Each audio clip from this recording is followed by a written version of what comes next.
बिस्मिल्लाहिर्रहमानिर्रहीम। लास्ट हमने diuretic drugs और स्टॉप कर दिया था। आगे कंटिन्यू करते हैं। क्रोनोट्रोपिक इफ़ेक्ट या एनोट्रोपिक इफ़ेक्ट या ड्रोमोट्रोपिक इफ़ेक्ट की बेसिकली होता है क्या है। जब हम क्रोनोट्रोपिक ड्रग्स देते हैं तो वो अपना इफ़ेक्ट करता है। क्या इफ़ेक्ट करता है जब हम क्रोनोट्रोपिक ड्रग्स देते हैं? ये हमारे हार्ट के रेट को चेंज करता है। अगर पॉजिटिव क्रोनोट्रोपिक इफ़ेक्ट होगा तो ये हमारे हार्ट रेट को इंक्रीज़ करेगा। जब हम एड्रेनलिन या एट्रोपिन देते हैं तो ये क्या करेगा? पॉजिटिव क्रोनोट्रोपिक इफ़ेक्ट करेगा जो हमारे हार्ट रेट को इंक्रीज़ करेगा। और अगर हम नेगेटिव क्रोनोट्रोपिक इफ़ेक्ट क्या होगा? Decrease the heart rate and beta and the calcium channel blockers. जब हम बीटा या कैल्शियम चैनल ब्लॉकर्स वगैरह देते हैं तो वो हमारे हार्ट पर नेगेटिव क्रोनोट्रोपिक इफ़ेक्ट करता है, जिसके नतीजे में हमारा हार्ट रेट क्या होता है? डिक्रीज़ हो जाता है। एमसीक्यूज़ आ सकता है तो क्रोनोट्रोपिक इफ़ेक्ट या एनोट्रोपिक इफ़ेक्ट। आप लोगों को एमसीक्यूज़ आ जाए कि भाई जब हार्ट रेट में चेंजेस आती है तो वो किस ड्रग्स की वजह से आती है? तो वो क्रोनोट्रोपिक ड्रग्स के इफ़ेक्ट की वजह से आती है। ठीक है, पॉजिटिव नेगेटिव तो बात की बात है। एनोट्रोपिक इफ़ेक्ट क्या होता है? ये एनोट्रोपिक इफ़ेक्ट क्या होता है? हमारे हार्ट की जो कंट्रक्टिलिटी होती है, मायोकार्डियल की जो कंट्रक्टिलिटी होती है, कंट्रक्शन सिस्टम होता है, उसके अंदर चेंजिंग लाता है। अगर ये अगर हम किसी को एनोट्रोपिक ड्रग्स देते हैं जैसे कि डोपामिन हो गया, एड्रेनलिन, ये दो तरीके के इफ़ेक्ट करता है। एक पॉजिटिव एनोट्रोपिक इफ़ेक्ट होता है, एक नेगेटिव। पॉजिटिव एनोट्रोपिक इफ़ेक्ट में क्या होगा? हमारे हार्ट की जो कंट्रक्टिलिटी होती है वो इंक्रीज़ हो जाएगी। और नेगेटिव एनोट्रोपिक इफ़ेक्ट में क्या होगा? हमारी हार्ट की जो कंट्रक्टिलिटी होती है वो क्या होती है? डिक्रीज़ हो जाती है। जब हम डोपामिन एड्रेनलिन देते हैं तो हमारी हार्ट की कंट्रक्टिलिटी को इंक्रीज़ कर देता है।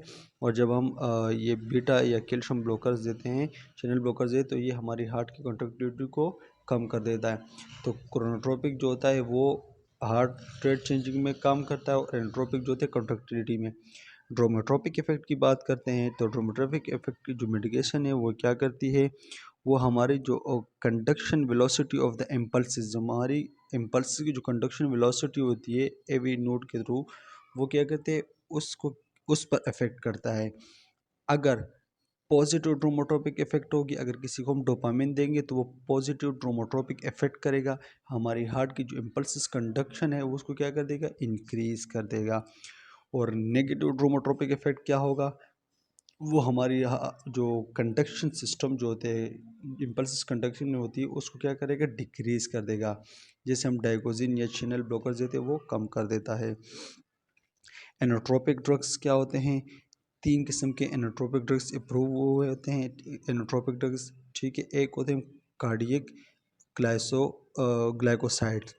ये क्या डिजिटेलिस डेरिवेटिव्स, ये डिजिटेलिस डेरिवेटिव्स जो थे बेसिकली एक दरख्त, एक पौधा है जो यहाँ से ये मेडिसिन लिए गए हैं और उसको हम शॉर्ट उसमें भी डाइगोजिन भी खिलाए जाते हैं, डाइगोजिन के नाम से ड्रग्स आती है, ठीक है। और सेकंड जो होते हैं सिम्पथोमाइमेटिक्स, फिर उसके अंदर फिर ये जो एपिनेफ्रिन वगैरह, डोपामिन और डिबोटामाइन, ये जो ड्रग्स है ये आ जाती है सिम्पथोमाइमेटिक्स में, ठीक है। ये सारे एनोट्रोपिक ड्रग्स है। और उसके साथ फॉस्फोडाइस्ट्रेस इनहिबिटर्स आ जाते हैं। इसमें ये एमरिनोन और मेलेरिनोन ये ड्रग्स आते हैं। ये 3 अप्रूव्ड हुए होते हैं एनोट्रोपिक ड्रग्स। आगे हम पढ़ते हैं कि ये होते क्या है, कार्डिक ग्लाइकोसाइड्स क्या होती है, ठीक है। कहते हैं ये कार्डिक ग्लाइकोसाइड जो होती है फर्स्ट लाइन एनोट्रोपीज होती है। एनोट्रोपिक्स जो ड्रग्स होती है उसकी जो फर्स्ट लाइन होती है, पहली जो लोग जो लिखते हैं वो कौन सी होती है? कार्डिक ग्लाइकोसाइड्स होती है, जिसमें आते हैं तमाम के तमाम डिजिटलिस डेरिवेटिव्स आते हैं जो drive from the folk leave दरख्त है, वहाँ से ये डिजिटलिस जो ड्रग्स होते हैं ये वहाँ से हासिल किए गए होते हैं, ठीक है। इस कार्डिक ग्लाइकोसाइड या डिजिटलिस ग्लाइकोसाइड्स का काम क्या है? ये 2 तरह की, ये डायरेक्ट इफेक्ट भी करती है और इनडायरेक्ट। ये डिजिटलिस ग्लाइकोसाइड जो होती है डायरेक्ट अफेक्ट करती है हमारे कार्डिक मसल्स पर, और हमारा जो कंडक्शन सिस्टम है उन पर डायरेक्ट अफेक्ट करती है। और ये जो कार्डिक ग्लाइकोसाइड जो होती है इनडायरेक्ट अफेक्ट क्या करती है? ये हमारे कार्डियोवास्कुलर सिस्टम पर क्या कहते हैं, इनडायरेक्टली अफेक्ट करती है। कार्डियोवास्कुलर सिस्टम हमारा रेगुलेट कहाँ से होता है, ऑटोनोमिक नर्वस सिस्टम से रेगुलेट होता है। और ऑटोनोमिक नर्वस सिस्टम जो होता है वो रिस्पॉन्सिबल होता है किसके, ऐसे और एबी नोड पर अफेक्ट करता है, उसके रिस्पॉन्सिबल होता है। तो ये कार्डिक ग्लाइकोसाइड जो होते हैं ये दो किस्म के अफेक्ट करती है, एक डायरेक्टली एक इनडायरेक्टली। डायरेक्टली हमारे कार्डिक मसल्स और कंडक्टिव सिस्टम, और इनडायरेक्टली हमारे कार्डियोवास्कुलर सिस्टम पर अफेक्ट करती है। अच्छा, the result of this direct and indirect effect, जब ये डायरेक्ट और इनडायरेक्ट इफेक्ट करते हैं इसका नतीजे में क्या होता है, when increase in force of velocity of the myocardial contractility. ये जब हमारी उस पर डायरेक्ट असर करता है तो हमारी मायोकार्डियल की जो कॉन्ट्रैक्टिलिटी होती है वो इंक्रीज हो जाती है, पॉजिटिव एनोट्रोपिक इफेक्ट इसे कहते हैं। अच्छा, फिर अगर ये दूसरी नेगेटिव क्रोनोट्रोपिक क्रोनोग्राफिक इफेक्ट होता है तो उसमें हमारा हार्ट रेट क्या होता है, कम हो जाता है। तो मैंने लास्ट में पढ़ाया था कि भाई ये पॉजिटिव नेगेटिव की तरफ काम करते हैं, पॉजिटिव करेगा तो हमारे हार्ट रेट को इंक्रीज़ करेगा, नेगेटिव करेगा तो हमारे हार्ट रेट को डिक्रीज़ करेगा। जब नेगेटिव उसने की हमारे हार्ट रेट डिक्रीज़ किया, उससे decrease the conduction velocity through the AV node, जो हमारी एवी नोड की जो कंडक्शन वेलोसिटी होती है वो भी क्या हो जाती है, डिक्रीज़ हो जाती है। कहते हैं digoxin is the most commonly prescribe the cardiac glycoside. जो कार्डिक ग्लाइकोसाइड का जो ग्रुप है इसमें ज़्यादातर मोस्टली जो कॉमन मेडिसिन डिस्क्राइब की जाती है, प्रिस्क्राइब की जाती है, वो डाइगोजिन है। ठीक है। अच्छा, डाइगोजिन बेसिकली क्या होते हैं, डाइगोजिन कैसे दी जाती है, डाइगोजिन कैन बी एडमिनिस्ट्रेट इंट्रावेनसली और ओरली। इसको हम आईवी भी दे सकते हैं और ओरली भी दे सकते हैं।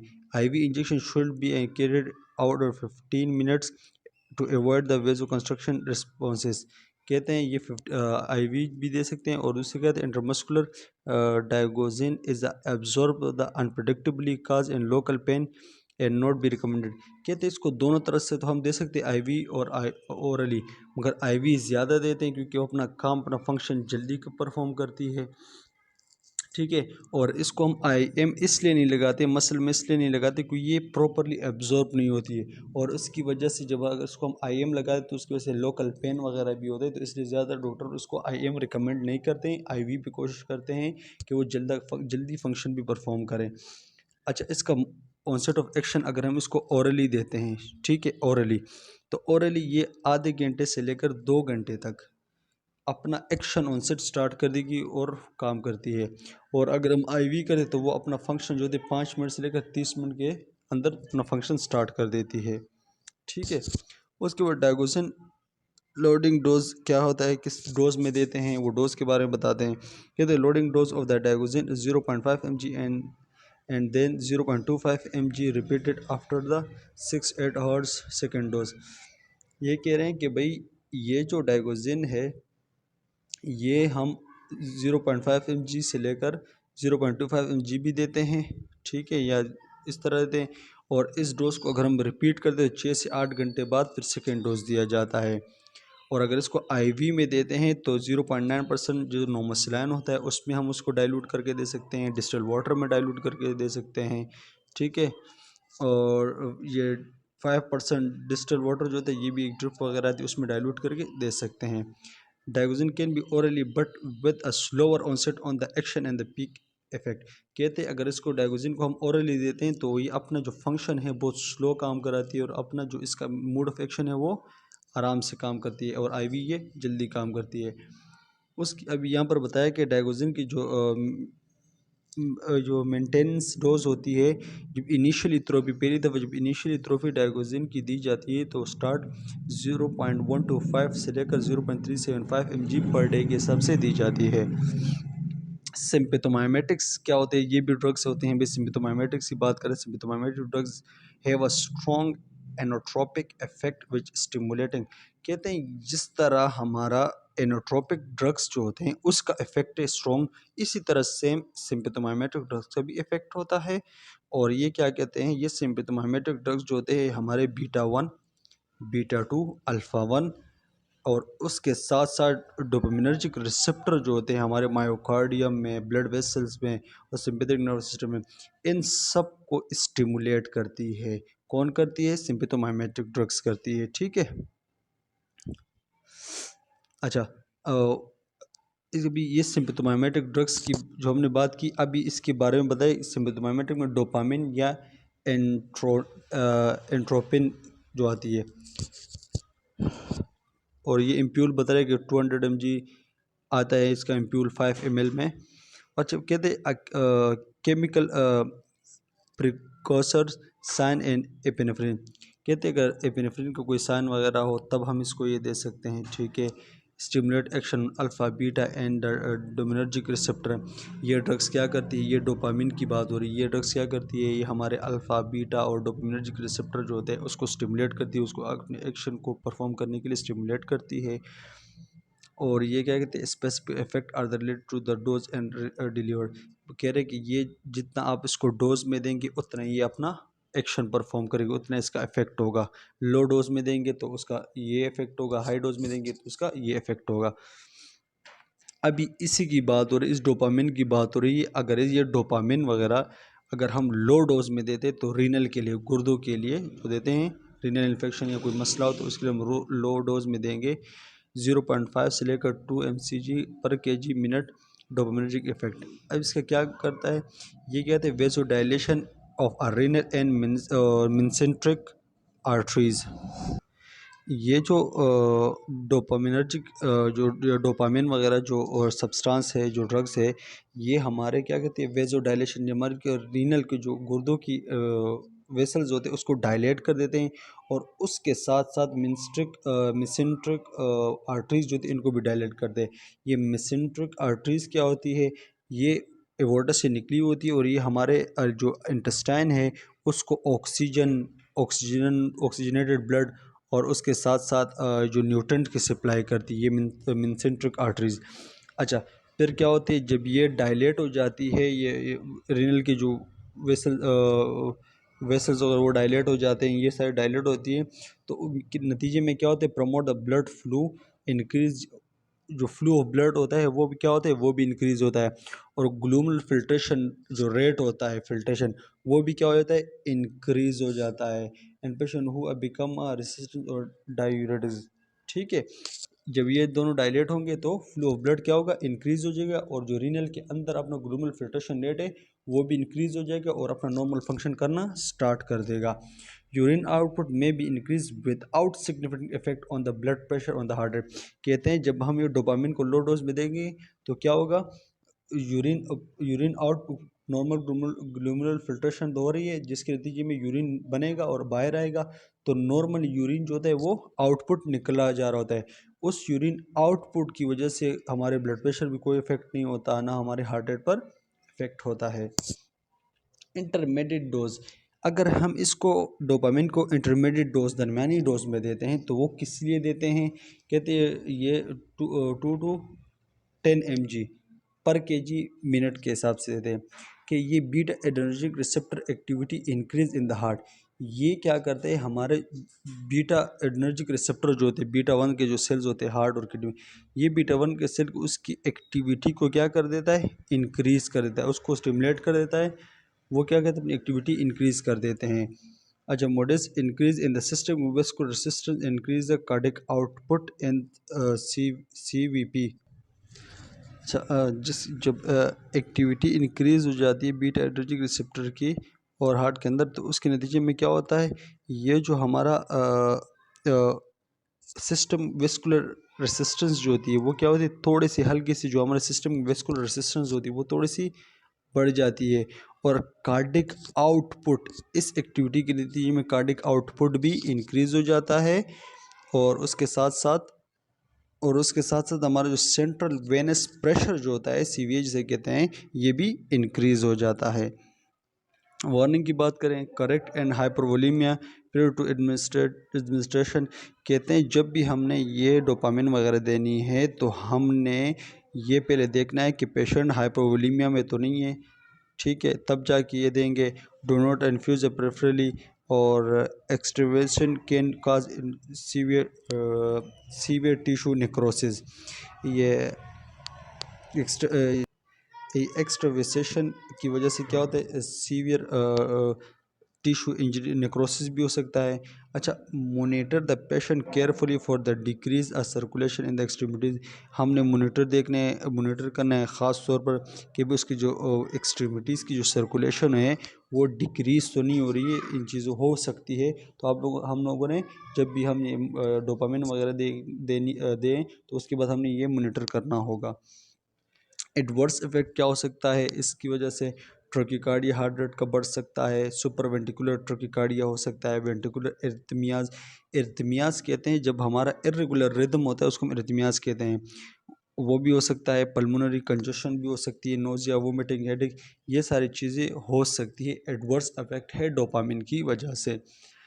एंटी एरिथमिक ड्रग्स क्या होती है, ये आप लोगों ने जहन नशी करनी है। वो ड्रग्स जितने ये बताता हूँ कि anti arrhythmic agent prolong the action potential and suppress the calcium invert and correct current and calcium dependent action potential.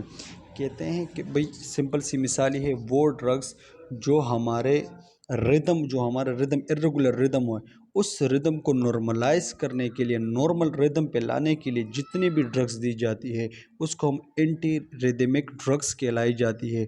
Clinically use artery fibrillation. Artery fibrillation किसे कहते हैं? आर्टरी फिब्रिलेशन जो होती है बेसिकली जब हमारी दोनों हार्ट की 4 चैम्बर होते हैं, अपर 2 चैम्बर, लोअर 2 चैम्बर, जब इन चारों की आपस में कोऑर्डिनेशन सही नहीं होती है, प्रॉपरली नहीं हो रहती है, इस कोऑर्डिनेशन ख़राब होने की वजह से हमारा हार्ट जो होता है कभी ज़्यादा रिदम करता है, कभी कम, कभी इर्रेगुलर रिदम होती है। तो इस कंडीशन को हम आर्ट्रियल फिब्रिलेशन कहलाई जाती है। और वेंट्रिकुलर ट्रकीकार्डिया के लिए भी हम इसको यूज़ कर सकते हैं, ठीक है। इसके ड्रग्स के नाम है, ये आप लोग रिदमिक ड्रग्स जो होते हैं, जैसे अमायोडेरोन आ गया, और ये जेनेरिक नेम है इसके, और लिडोकेन वगैरह जिसका ट्रेड नेम ज़ैलोकेन हो गया, और क्यूनोडाइन ग्लूकोनेट, जैसे क्यूनोडाइन सल्फेट, ये सारे ये आप लोगों ने देखने हैं, ठीक है। नर्सिंग केयर की बात करें, stress in the importance for talking drugs in exactly and prescribe. कोई पेशेंट को बताना जिस तरह आपको ड्रग्स प्रिस्क्राइब की उसी टाइम टेबल से देनी है, ठीक है। और पेशेंट को आपने बताना है कि पहले अपने आप को अपने पल्स वगैरह चेक करना, उसके बाद ये मेडिसिन इस्तेमाल करना, ठीक है।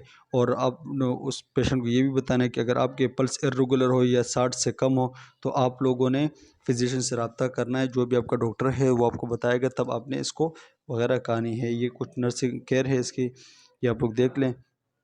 और उसके साथ इफ़ेक्ट की अगर हम बात करते हैं तो कॉन्ट्राइंडिकेशन या साइड इफ़ेक्ट, जिसके contraindication patient hyper sensitive to the drugs, वो बंदा जिसको इस ड्रग्स से एलर्जी हो, सुइटेबल ना हो, तो उसको ये मेडिसिन नहीं देनी है। और arrhythmic many antiarrhythmics are the contraindication और required caution use in the patient with the cardiogenic shock. अच्छा, कहते हैं आप लोग ये जितने भी ये एंटी एरिथमिक ड्रग्स होते हैं इसके मुख्तलिफ़ किस्म के कॉन्ट्रा इंडिकेशन होते हैं। तो आप लोगों ने जब भी ये देनी है तो आप लोगों ने एहतियात से देनी है। और ख़ास तौर पर जो कार्डियोजेनिक शॉक के जो पेशेंट होते हैं उसको आप लोगों ने एहतियात से देनी होती है ये एंटी एरिथमिक ड्रग्स। अच्छा, कार्डियोजेनिक शॉक किसे कहते हैं? ये कार्डियोजेनिक शॉक जब हमारा हार्ट जो होता है वो जब अचानक से प्रॉपर जितना ब्लड हमारी बॉडी को नीड होता है उतना पंप नहीं करता, अचानक से जब हमारा हार्ट प्रॉपरली उतना ब्लड पंप ना करे जितनी हमारी बॉडी को नीड होती है, तो इस कंडीशन को हम क्या कहते हैं? कार्डियोजेनिक शॉक कहलाई जाती है। या second 3rd degree heart block हो तो उसको भी हम ये दे सकते हैं, ठीक है। और नाइट्रेट्स क्या होती है? भाई नाइट्रेट्स भी एक ड्रग्स होती है, work by the relaxation of smooth muscles or producing a vasodilator effect on the peripheral veins and arteries with the promote effect on the veins, prominent effect on the veins. कहते हैं ये nitrates जो होते हैं ये basically vasodilator produce होती है इससे। और ये क्या करती है? हमारे जो पेरिफेरल के वेन और आर्टरीज होती है इनके ऊपर इफेक्ट करती है, और ख़ास तौर पर जो हमारे वेन्स होते हैं इन पर ये नाइट्रेट्स इफेक्ट करती है। इसका काम क्या है नाइट्रेट्स का? ये primary reduce the cardiac oxygen demand by the decreasing the preload. ये क्या करती है? सबसे पहले तो ये हमारा जो कार्डिक ऑक्सीजन डिमांड होता है उसको कम कर देती है। कैसे कम कर देती है? हमारे कार्डिक का जो प्रीलोड होता है उस प्रीलोड को कम कर दे। जब प्रीलोड डिक्रीज़ होगा तो हमारा कार्डिक ऑक्सीजन डिमांड क्या होगा, वो भी डिक्रीज़ होगा। प्रीलोड क्या होता है, जब हमारा लेफ्ट वेंट्रिकल जब कॉन्ट्रैक्ट होता है उससे जितना अमाउंट ऑफ ब्लड बाहर निकल जाता है, आउटपुट निकल जाता है, और उसके बाद जो थोड़ा सा लेफ्ट वेंट्रिकल में ब्लड रह जाता है दोबारा लोड होने के लिए, तो उसको हम प्रीलोड कहते हैं। तो ये नाइट्रेट जो थे हमारे प्रीलोड को कम कर देती है, जिसकी वजह से हमारा कार्डिक ऑक्सीजन डिमांड जो थी वो भी कम हो जाता है। ये नाइट्रेट क्या करती है, हमारी कोरोनरी आर्टरीज वगैरह को क्या करती है, डायलेट करी। हमारे हार्ट की जो आर्टरीज होती है जो हार्ट को ब्लड पहुंचाती है, कोरोनरी आर्टरी, उसको डायलेट कर दे। जैसे वो डायलेट हो जाते हैं तो उसके अंदर जो फ्लो ब्लड होते हैं वो क्या होते हैं, वो ज़्यादा से ज़्यादा जाता है, तो उसकी वजह से इम्प्रूव होते हैं। इस्केमिक रीजन जो होते हैं वो इम्प्रूव हो जाती है, उसके इस्केमिक रीजन की तरफ फ्लो ब्लड ज़्यादा जा रहा होता है, उस इस्केमिक रीजन को ज़्यादा से ज़्यादा ब्लड मिल रहा होता है, उसके अंदर पे ज़्यादा से ज़्यादा ऑक्सीजन जा रही होती है, तो इस्केमिक जो रीजन है वो इम्प्रूव हो रहा होता है, वो सही हो जाता है फिर उस तरीके से। अच्छा, क्लिनिकल यूज़ की बात करें, एंजाइना के लिए देते हैं, एंजाइना प्रोफिलैक्सिस वगैरह हो गए, और कंजेस्टेड हार्ट फेलियर हो गए, hypertension lead to a surgery, या किसी को से हाइपरटेंशन वगैरह हो, इस तरह के पेशेंट को हम ये यूज़ कर सकते हैं। ठीक है, एग्जांपल ऑफ नाइट्रेट्स की बात करें, आइसोसोर्बेट ये हो गई है, और मोनोनाइट्रेट्स वगैरह हो गई। ये सारे मेडिसिन जिसके जेनेरिक नेम है, ये नेम वगैरह तो आप लोगों ने देखने हैं लाजमी, क्योंकि इससे MCQs आ सकते हैं। ये भी कुछ नाइट्रेट्स के एग्जांपल है, जो आइसोसोर्बेट और डिनेट्रेट वगैरह हो गया, और ग्लाइसरीन और ट्रेनिट्रेट्स ये वगैरह हो गए। ठीक है, नर्सिंग केयर की बात करें, monitor vital sign early hourly, जब भी हमने ये देने हैं नाइट्रेट्स देते हैं तो हमने जो उसके वाइटल साइन है हर 1 घंटे बाद चेक करने होते हैं। Monitor for the effectiveness of the prescribe drug, जो ड्रग्स इसको प्रिस्क्राइब की गई है वो इस पर इफेक्ट कर रही है, यानी उसका क्या असर है वो देखना है। ऑब्जर्व द एडवर्स रिएक्शन, वो ड्रग्स जो हमने इसको दी उसकी वजह से इसको कोई एडवर्स रिएक्शन वगैरह तो नहीं हुआ है। और warn a patient not to discontinue drugs and अच्छा, पेशेंट को ये भी बताना है एब्रप्टली, मतलब पेशेंट का इस एब्रप्टली का माना ये है कि आपने अचानक से जो ड्रग्स आपको दी है डायरेक्ट अचानक से आपने इस ड्रग को इस्तेमाल नहीं करना। जिस तरीके से डॉक्टर ने बताया उस तरीके से आपने इस्तेमाल करना है। आपने पेशेंट को बताना है कि भाई आप अवॉइड करना, स्टैंड स्लोली, आराम से खड़े होना। ठीक है, प्रिवेंट चक्कर वगैरह पे नहीं आएंगे आपको इस वजह से इजीली। ठीक है, ये सारी चीज़ें वगैरह नर्सिंग केयर में है। अच्छा, साइड इफ़ेक्ट ऑफ या कॉन्ट्रा इंडिकेशन, हेडेक हो सकता है, फ्लशिंग हो सकती है, डिजीनेस वगैरह मोस्ट कॉमन ये साइड इफ़ेक्ट है।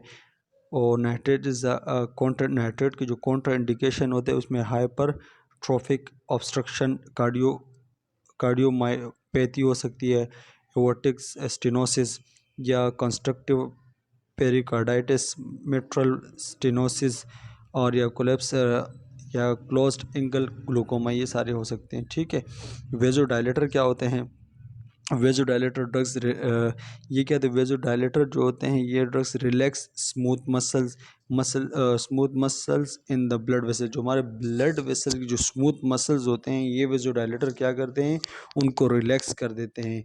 जब वो रिलैक्स हो जाते हैं तो हमारे जो वेसल्स होते हैं वो क्या होते हैं, डायलेट हो जाते हैं। तो हमारे वेसल जो होते हैं 2 किस्म के डायलेटर होते हैं, एक वेनस डायलेट होता है, दूसरा होता है आर्टरीज डायलेटर। ठीक है, मुख्तलिफ किस्म के ड्रग्स, एक ऐसे ड्रग्स आते हैं जो वेंस को डायलेट करते हैं, इसको वेंस डायलेटर कहलाया जाता है। एक ऐसे ड्रग्स आते हैं जो हमारे आर्टरीज को डायलेट करते हैं, इसको आर्ट्रियल डायलेटर कहलाया जाता है। वेनस डायलेटर क्या होता है, venous dilator reduce the venous pressure, जब हम वेनस डायलेटर किसी पेशेंट को देते हैं तो वो क्या कहते हैं, हमारे वेनस को डायलेट कर देता है, उसके अंदर जो प्रेशर होता है वो उसको भी रिड्यूस कर देता है, और reduce preload on the heart thereby the decreasing card output. और क्या करता है, और जब और क्या कहते हैं, हमारे हार्ट के कार्डिक आउटपुट को क्या कहते हैं, डिक्रीज करते हैं। जब हमारा कार्डिक का आउटपुट डिक्रीज होगा तो हमारा प्रीलोड भी उसकी वजह से क्या होता है, डिक्रीज हो जाता है। This is useful the angina because a decrease in the oxygen demand to heart of the heart. ये क्या कहते, इसको हम यूज़ कर सकते हैं एंजाइना के लिए भी, क्यों, क्योंकि ये डिक्रीज कर देता है oxygen demand of the heart. Heart का जो ऑक्सीजन डिमांड होता है वो क्या करता है, ये कम कर देता है, thereby increase the oxygen supply. क्यों कम कर देता है, क्योंकि ये आर्टरीज वेंस वगैरह जो होती है हार्ट की तरफ जो आ रही होती है उसको डायलेट करते हैं। जैसे वो डायलेट होती है फ्लो ब्लड हार्ट की तरफ ज़्यादा जा रहा होता है, जिसके जब ज़्यादा ब्लड जा रहा होगा तो उसको ऑक्सीजन डिमांड भी कम हो जाती है। ठीक है, oxygen damage reduce the because it decrease the preload. अच्छा, ये अभी क्या, अच्छा इसमें कह रहा है कि ऑक्सीजन डिमांड जो होती है वो कम हो जाती है, रिड्यूस हो जाती है। क्यों रिड्यूस हो जाती है? क्योंकि प्रीलोड जो होता है वो डिक्रीज़ हो जाता है। प्रीलोड डिक्रीज़ होने की वजह से ऑक्सीजन डिमांड भी कम हो जाती है, और जब प्रीलोड डिक्रीज़ हो जाता है तो हमारे वेंट्रिकुलर वॉल पर जो स्ट्रेस पड़ता है उसमें भी कमी आ जाती है, by decreasing the by the decreasing size of the heart. ठीक है, जब भी हमारा प्रीलोड कम होगा, जब प्रीलोड ही कम होगी तो ऑक्सीजन की डिमांड क्या हो जाएगा, वो भी कम हो जाएगा। जब प्रीलोड कम होगा तो हमारे वेंट्रिकुलर पर जो स्ट्रेस पड़ता है वो भी कम हो जाएगा। ठीक है, आर्ट्रियल वेजोडाइलेटर क्या होते हैं? कहते हैं आर्ट्रियल डायलेटर ड्रग्स जो होते हैं वो कॉमनली हम यूज़ करते हैं आमतौर पर सिस्टमिक या पल्मोनरी हाइपरटेंशन के पेशेंट को, या हार्ट फेलियर के पेशेंट को, या एंजाइना के पेशेंट को हम ये आर्ट्रियल वेजोडाइलेटर यूज़ कर देते हैं। ये क्या करते हैं? Reduce the arterial pressure. ये आर्टरीज़ के अंदर जो आर्टरीज़ को डायलेट कर देता है, उसके अंदर जो प्रेशर होता है वो क्या करता है? उसको कम कर देता है। Decrease the systemic vascular resistance, और उस आर्टरीज़ के अंदर जो रेसिस्टेंस होती है उसको भी कम कर देता है। This define is the patient to heart failure by the reducing after load of the lift. और ये क्या कहते हैं? और ये एक फ़ायदेमंद होती है हार्ट फेलियर के पेशेंट के लिए, ये फ़ायदेमंद होती है। ठीक है, clinical use hypertension, heart failure, pulmonary hypertension के पेशेंट को हम ये देते हैं। ठीक है, ये उसके एग्जांपल है ड्रग्स के, हाइड्रोलाजेन और मिथाइल डोपा। ये जो ड्रग्स है ये आप लोगों ने देखने हैं, ये लाजमी आप लोगों ने इस जहन में रखने हैं। अच्छा, मोनिटर वाइटल साइन रेगुलरली और instruct the patient to take drugs अब प्रिस्क्राइब। पेशेंट को बताना है वही सेम कहानी जिस तरह लास्ट थी कि भाई आपने पेशेंट को ड्रग्स दिए तो आपको बताने के टाइम पे खाने जिस तरह प्रिस्क्राइब किए हो। अच्छा, एडवर्स रिएक्शन को जो भी हो इसका ड्रग्स उसको मॉनिटर करना है। Advise the patient to stand slowly improvement disease. वही बात दोबारा की गई है, कभी पेशेंट को बोलने अपना अगर लेटे हो तो एकदम आराम से बैठना है, डायरेक्ट नहीं बैठना, जिसकी वजह से आपको डिजीज भी हो सकती है, चक्कर वगैरह भी आ सकते हैं। और ऑर्थोस्टैटिक हाइपोटेंशन, ऑर्थोस्टैटिक हाइपोटेंशन की अगर बात करते हैं, जब हम कोई इंसान लेटा हुआ और अचानक से बैठ जाए, एकदम बैठ जाए, उसका सडनली उसका जो ब्लड प्रेशर है वो एकदम 10% या 20% कम हो जाए, डिक्रीज़ हो जाए, सिस्टोलिक और डायस्टोलिक, तो उस कंडीशन को हम कहते हैं ऑर्थोस्टैटिक हाइपोटेंशन कहलाई जाती है। साइड इफ़ेक्ट ये है, कॉन्ट्राइंडिकेशन वही सेम कहानी है, ये आप लोग देख लेना, उसी सेम कॉन्ट्राइंडिकेशन इसकी। एंटी प्लेटलेट्स ड्रग्स, वही वो ड्रग्स जो प्लेटलेट्स के जो प्लग्स बनते हैं उसको ख़त्म करने के लिए जो ड्रग्स दी जाती है वो एंटी प्लेटलेट्स ड्रग्स कहलाई जाती है। पढ़ भी लेते हैं। These drugs appear to impede clotting by the blocking the prostaglandin synthesis, which is prevent a formation of the platelets aggregation substances thromboxane A2। ये अच्छा, जो प्रोस्टाग्लैंडिन सिंथेसिस जो होती है ये क्या कहते हैं? ये प्रमोट करती है किस चीज़ को? हमारे प्लेटलेट्स के प्लग को बनाने में काम करती है।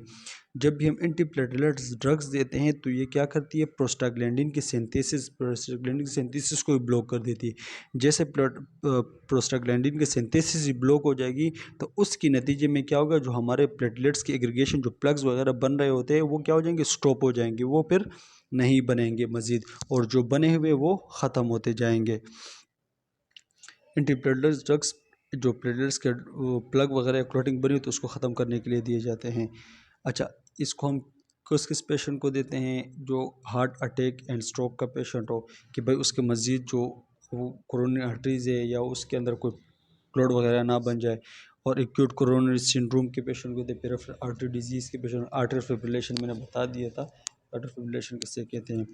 ये एसिटाइल सैलिसाइलेट वगैरह आती है इसके ड्रग्स, क्लोपिडोग्रिल, ये सारी ड्रग्स आती है, ये आप लोग देख लेना। इसका स्कॉट वगैरह हो गया, बहुत मशहूर टेबलेट है ये सारी टेबलेट आती है एंटीप्लेटलेट्स के वगैरह की। नर्सिंग केयर की बात करें, be alert and advice reaction. अच्छा, इस के जो एडवर्स रिएक्शन होते हैं उनको बताना है कि भाई हेडेक भी हो सकता है, ब्लीडिंग या डिजीनेस वगैरह, और give orally antiplatelets with food, milk. अच्छा, जब भी हम एंटीप्लेटलेट्स देंगे तो वो फूड या मिल्क वगैरह के साथ उसके ऊपर भी उसको पेशेंट के ऊपर ज़्यादा से ज़्यादा पानी वगैरह पियो। वजह ये कि इसकी वजह से हमारे जीआई रिएक्शन भी हो सकते हैं, तो हमने इसको क्या करना है, तो ज़्यादा मिल्क फूड के साथ वगैरह देना होता है। ये एमसीक्यूज आ भी सकता है कि वो कौन सी ड्रग्स है जो हमने जीआई प्रॉब्लम काज कर सकती है अगर हम उसको ज़्यादा फूड या मिल्क या ज़्यादा पानी वगैरह के साथ ना इस्तेमाल करें, तो वो एंटीप्लेटलेट्स है। अच्छा, hold dose and notify the doctor if bleeding और या ड्रग्स जीआई रिएक्शन, अगर जीआई रिएक्शन हो या कोई ब्लीडिंग वगैरह हो तो आपने उसको स्टॉप करना है और डॉक्टर से अपना मशवरा करना है, ठीक है। बाकी इसको जो आप पेशेंट को बताना है, सॉफ्ट टूथब्रश वगैरह इस्तेमाल करना है और अल्कोहल वगैरह नहीं इस्तेमाल करना। एंटीकोगुलेंट ड्रग्स, वो जो कोगुलेशन कहते हैं, जम जाना, खून वगैरह का जो बन जमता है उसको कोगुलेशन कहलाया जाता है। वो anticoagulant is a substance that prevent the coagulation, ये वो सब्सटेंस होते हैं जो खून को जमने से रोकते हैं, कोगुलेशन से बचाते हैं। वे stop blood from the clotting, blood के अंदर ब्लड को अंदर क्लोटिंग वगैरह से बचाते हैं, कोगुलेशन से बचाते हैं। Clinical use, deep vein thrombosis के पेशेंट को देते हैं। थ्रम्बोसिस, अगर वेन के अंदर कोई थ्रम्बोसिस वगैरह बन जाए तो उसको ख़त्म करने के लिए हम ये देते हैं, ठीक है। Pulmonary embolism, myocardial infarction, stroke, इनके पेशेंट को हम ये दे सकते हैं। जैसे वारफरिन और हेपरिन, ये ज़्यादातर आईसीयू वगैरह में यूज़ की जाती है और जो आईसीयू में लोग काम करते हैं उनको ज़्यादा पता होता है इसके बारे में। वारफरिन होती है और ये हेपरिन वगैरह, ठीक है। नर्सिंग केयर क्या है इसकी, assess patient the underlying condition before the therapy and draw blood to establish a baseline coagulation walls and before the therapy. If the patient on heparin, yeah, infusion, that is the monitor the PT protothrombin time or APTT activate protothrombin time और every 6 early. ये जो PT और APTT test वगैरह होते हैं, जब भी हम ये पेशेंट को हेपरिन वगैरह इस्तेमाल करते हैं तो ये लाजमी करते हैं, क्योंकि ब्लड क्लॉटिंग टाइमिंग इसमें देखी जाती है। ड्यूरिंग द इंटरमीडिएट या आईवी थेरेपी, अगर इसको हम आईवी वगैरह थेरेपी में दे तो always draw blood 30 minutes before next dose to avoid a false and elevated. अगर हम इसको आईवी वगैरह देंगे, अगर हम उससे ब्लड कलेक्ट करना है तो हम उससे पहले 30 मिनट पहले उससे ब्लड वगैरह कलेक्ट करेंगे, ठीक है। ब्लड वगैरह कलेक्ट करेंगे फिर जाके हम इसको ये आईवी थेरेपी देंगे, ठीक है। अच्छा, monitor the INR regularly if a patient on warfarin, अगर किसी पेशेंट को वारफरिन जो इंजेक्शन वगैरह आता है, जो ड्रग्स है, वो देंगे तो हम उसको आईएनआर जो होता है वो उसको रेगुलरली उसको देखते हैं, मोनिटर करेंगे, ठीक है। ये आईएनआर का इंटरनेशनल नॉर्मलाइज रेट कहलाया जाता है। ये टेस्ट होता है जो वारफरिन जब दे देते हैं उसके बाद ये किया जाता है। Elevate the patient to family knowledge about the drugs therapy, अच्छा, जो भी ड्रग्स हम उसको देते हैं तो उसके पेशेंट को, उनकी जो अटेंडेंट्स वगैरह है या उनके जो लोग हैं, पेशेंट है या पेशेंट उनकी फैमिली है, तो उनको हमने बताना होगा कि भाई हमने इसको ये ड्रग्स थेरेपी दे रहे हैं। लिपिड ड्रॉविंग एजेंट, ये इसको हम स्टेटिन भी कहलाया जाता है। ये स्टेटिन जहन में रखना, एमसीक्यूज आ सकता है कि भाई वो कौन से ड्रग्स है जो हम लिपिड को कम करने के लिए दिए जाते हैं या फैट को कम करने के लिए दिए जाते हैं, तो स्टेटिन भी कहलाई जाती है। इसका मोड ऑफ एक्शन क्या है, inhibit the cholesterol synthesis in the liver by the blocking of the action of the cholesterol producing enzyme HMG co A reducing. अच्छा, हमारे लीवर के अंदर एक एंजाइम होता है जिसको एचएमजी को ए एंजाइम कहलाया जाता है। ये जो कोलेस्ट्रॉल को कम करने वाली मेडिसिन है, ये जाके उस एंजाइम के ऊपर लीवर के अंदर एक्ट करती है। उसकी जो सिंथेसिस वो क्या करती है, एंजाइम हमारे लीवर के अंदर फैट को, जो कोलेस्ट्रॉल को बनाती है ये एंजाइम। तो ये ड्रग्स क्या करती है, हमारे लीवर में जाती है, इस एचएमजी को एंजाइम के ऊपर एक्ट करती है, इसको रोकती है कि ये कोलेस्ट्रॉल वगैरह ना बनाए। ये भी कोलेस्ट्रॉल नहीं बनाएगी तो हमारे बॉडी में कोलेस्ट्रॉल का लीवर क्या होगा, कम होगा। और the lowering the amount of cholesterol circulate in the blood, थोड़ा अमाउंट में ब्लड फैट जो होता है, कोलेस्ट्रॉल जो होता है वो हमारे ब्लड के अंदर सर्कुलेट करता है, ठीक है। अच्छा, ये एमसीक्यूज आप लोग जहन में लाजमी रखना। ये एंजाइम की बात जो हो रही है ना, कि वो कौन सा एंजाइम है जो हमारे लीवर के अंदर कोलेस्ट्रॉल की प्रोडक्शन करवाता है, तो वो एचएमजी को एंजाइम है। और उसको रोकता कौन है, कोलेस्ट्रॉल, जो लिपिड लोअरिंग ड्रग्स होती है वो रोकती है। ये कुछ नाम है उसके, जैसे जोकोर वगैरह वगैरह, मोनिटोर, ये ट्रेड नेम है उसके, इजीटा वगैरह हो गया, लिपिगेट वगैरह हो गया, या स्नोलिप, ये सारी चीज़ें जो उसके ये नाम है, ट्रेड नेम है। इंडिकेशन, हाइपर कोलेस्ट्रीमिया के पेशेंट को जिसका कोलेस्ट्रॉल का ज़्यादा हो उनको देते हैं, एथेरोस्क्लेरोसिस के पेशेंट को देते हैं, कोरोनरी आर्टरी डिजीज़ के, मायोकार्डियल इन्फेक्शन के पेशेंट को ये देते हैं। साइड इफ़ेक्ट की बात करते हैं, muscles pain, liver damage, muscles pain भी हो सकता है। लीवर डैमेज क्यों होगा, जब हम ज़्यादा की तादाद में देंगे तो वो लीवर के अंदर कोलेस्ट्रॉल के जो कोलेस्ट्रॉल की सिंथेसिस हो रही है तो लीवर पर अफेक्ट करेगी। और हेडेक वगैरह, आइसोनोमिया, इसकी वजह से नींद में मसले भी आ सकते हैं, नींद प्रॉपरली नहीं आ सकती है, मेंटल कन्फ्यूजन भी हो सकता है, ये सारी चीज़ें हो सकती है। रशियस, डिजीनेस, फटीग, जीआई अपसेट वगैरह, एब्डोमिनल क्रैम्प्स हो गए, ये सारी चीज़ें हो सकती है, ये इसकी एडवर्स अफेक्ट है। ठीक है। अच्छा, ये एक और है, जैसे माइलीजिया, पेन इन मसल, जब हमारे मसल्स में पेन हो, एक टर्म यूज़ किया जाता है माइलीजिया कहलाया जाता है, ये भी आप लोग जहन में रखना। ये जो टर्मिनोलॉजी होती है ना, इसको कभी भी छोड़ना नहीं, इसको लाजमी याद रखना, क्योंकि जो डाउ के एग्ज़ाम होते हैं वो उसमें ये ज़्यादा टर्मिनोलॉजी यूज़ की जाती है। कॉन्ट्राइंडिकेशन, प्रेगनेंसी में आप लोग ये नहीं दे सकते, ब्रेस्ट फीडिंग में नहीं दे सकते, और एक्टिव लीवर डिजीज़ हो तो नहीं दे सकते हैं। ठीक है। नर्सिंग केयर की बात करें, obtain a complete health history including allergy, सब चीज़ें हेल्थ हिस्ट्री लेनी है। ठीक है। Assess the best line liver function test, जो लीवर का टेस्ट है वो भी करनी है, लिपिड स्टडीज़ भी करनी है, pregnancy test, women, child and bearing. अच्छा, वो प्रेगनेंसी टेस्ट भी करना है कि किसी लेडीज़ को प्रेगनेंसी वगैरह ना हो, लीवर का कोई मसला ना हो, और कोलेस्ट्रॉल, इन तरह ये सारी चीज़ें करनी है। ठीक है। और assess for the history of the liver disease and muscle disease, ये सारी चीज़ें, ये कुछ इसके नर्सिंग केयर है, ये इसको करने हैं। ठीक है। और अल्हम्दुलिल्लाह यहाँ पर हमारी फार्मा की जो एक यूनिट है वो क्लोज़ हो गया, और उम्मीद है आप लोगों को समझ में आया होगा। और इंशाल्लाह फिर आगे इसके बाद हमारे जो 2 यूनिट और है उसको इंशाल्लाह नेक्स्ट वीडियो में कंटिन्यू करेंगे, और ये टॉपिक यहाँ पर